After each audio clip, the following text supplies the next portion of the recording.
interesse estava de ambos bandas para poder chegar na ponto na como nós sabemos tem não para hopi ainda agora que outro não nós está nos de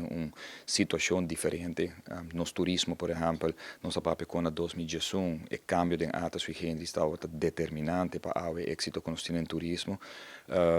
pero de outra banda 2 anos depois está momento para nós por começar a planear e papia arriba cambio de rumbo no sentido de manejo como se tem para o próximo 5, 20 anos lo que estava a prioridade na 2011 para qual ata agora lançar ao portar a shift e começar atenção diferente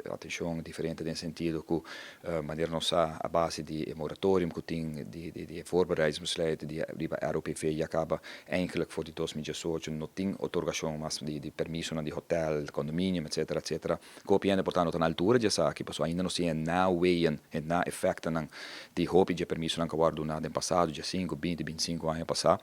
nós chegando na final de Nancy, que a construção de 3 hotéis que está dando lugar praticamente, bom, não tem muito campo de hotel, mas que lo a construir, aqui tem uma expansão de hotel que está tomando lugar, e portanto hotel adicional, pero bom, não tem muito expansão, mas que hope gente não está de cambio de lei aqui, por exemplo, que está proibir essa aqui.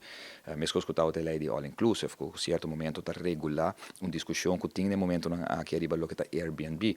hope já acaba de arreglar a lei, a questão de interpretação e a questão de controle como se toma lugar. E, naturalmente, nosso turismo a move a outro nível. Nós logra meta através de atos sui generis para elevar a qualidade de turismo. Felicitar o ministro atual, também o senhor Daniel de Ber, que trabalha também agora, assim, e a equipe de ATA, a base que agora criar na ATA, com partners na maneira a ATA e aeroporto de Aruba, com forma um time desde que a ATA abrir sui generis e que tem fundo para pôr assim manejo com a bordo de linha, pero ao mesmo mostra também que hecho cometi crítica hopi grande e forte e pensamento hopi forte também arriba gasto na agora que vai bordo poni arriba turista ministro de meio ambiente anunciar 2 cobranças de $20 para o que trata RWCT e de $15 para direto luchtvaart com maneira a vista totalmente on-eigen cobra e turista tem caso aqui para algo que não tem a ver com a pertenência ou a atração de turista para a isla. É simplesmente a maneira mais fácil para generar placa, mas a consequência para vir mais grande